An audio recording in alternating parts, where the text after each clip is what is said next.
Hey, this is Steven Platinum, your friend in wrestling with Platinum versus AE. Sorry, Raw, WWE Raw from October 19th, 2020. Well, the draft has done one thing. Has certainly shaken things up enough that it felt like a completely different show. New video package, new theme song. This season premiere is probably what they need. We'll see how they come through. We got my favorite announced team for the WWE, and Randy Orton's going to deliver a pre-Hell in the Cell message tonight inside the cell structure. That's dumb, but maybe it'll be good. But that idea is dumb. So we got Bray Wyatt and Alexa Bliss opening the show. Cool. Alexa Bliss, him having to say the let him in shit is really lame as fuck.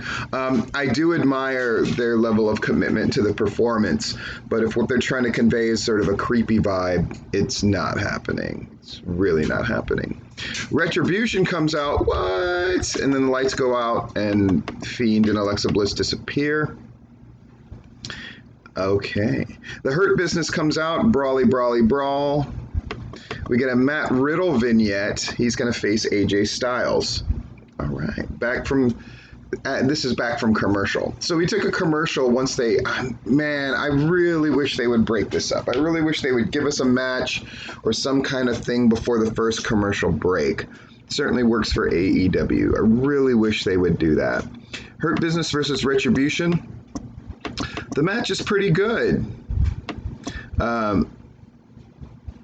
It is what it is. The Hurt Business wins, tapping out one of the bigger guys for Retribution. What the fuck? The two teams are kind of yelling at each other, and the Fiend noise, and his face appears, and then we go to commercial. What? And then we come back from commercial, and the two teams are still facing off, which looks ludicrous. After that, so they just yelled at each other throughout the whole break. Is it live? What the fuck's going on? Now they're brawling. A bunch of fighting happens. All that kind of shit. What a fucking mess. And so they went to a commercial before they had a match. And then they went to commercial during the match. That's fucking terrible. But Hurt Business wins, yay. Alexa Bliss on the screen says, let me in, but we hear Wyatt's voice. Fucking lame as God. Fucking so shitty. So bad, but it's different, but it's bad. AJ Styles, Matt Riddle. They come back from the commercial again. God damn. Decent enough match. AJ Styles wins with the Styles Clash.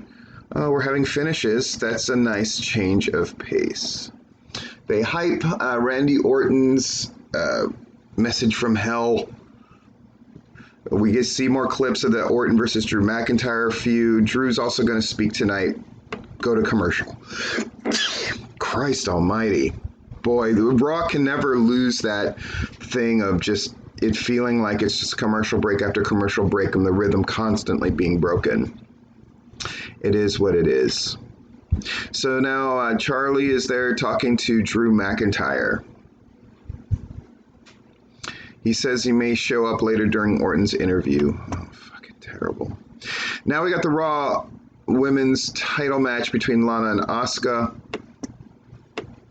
Hopefully this match just goes cleanly. It does. Asuka lock, Lana taps out.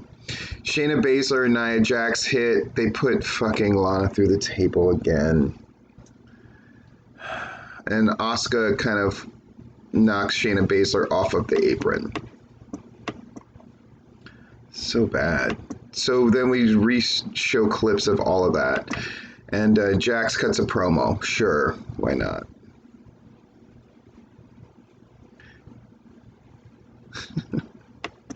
So they kind of do an open challenge. Who's going to come out and do something about it? Out comes Mandy Rose, Dana Brooke. A bunch of other people come out.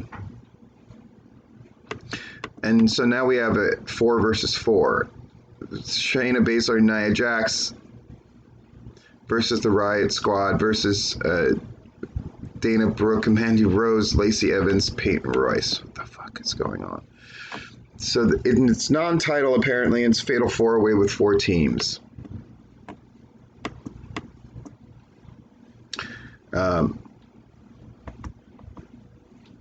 Nia Jax grabs Evans for the big Samoan drop. That's what you need to know.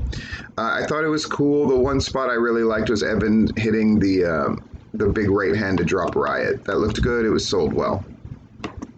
So the champs essentially have why non-title? I don't get any of it. But the champs win. Okay. So Elias and Jeff Hardy clips. Elias is preparing with his band. Holy shit. Well, it's different. Go to commercial. Jesus. Come back from commercial. Elias is on stage with his band. His first song's called Amen, apparently. And they just do it. And then they're going to go to a second song. Plugs that album. What's it called? Universal Truth.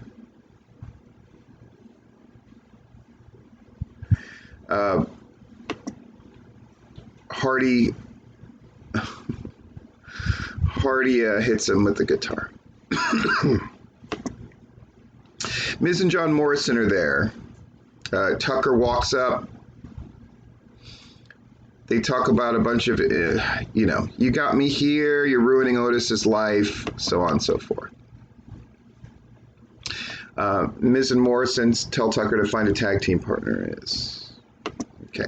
Kofi Kingston versus Sheamus. This was the best match on the card.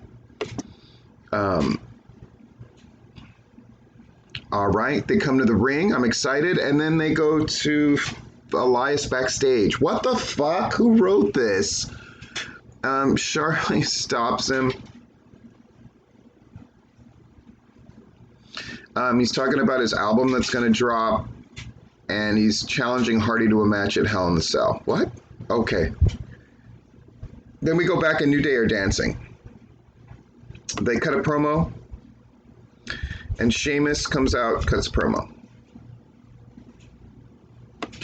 We go to a match. Yay.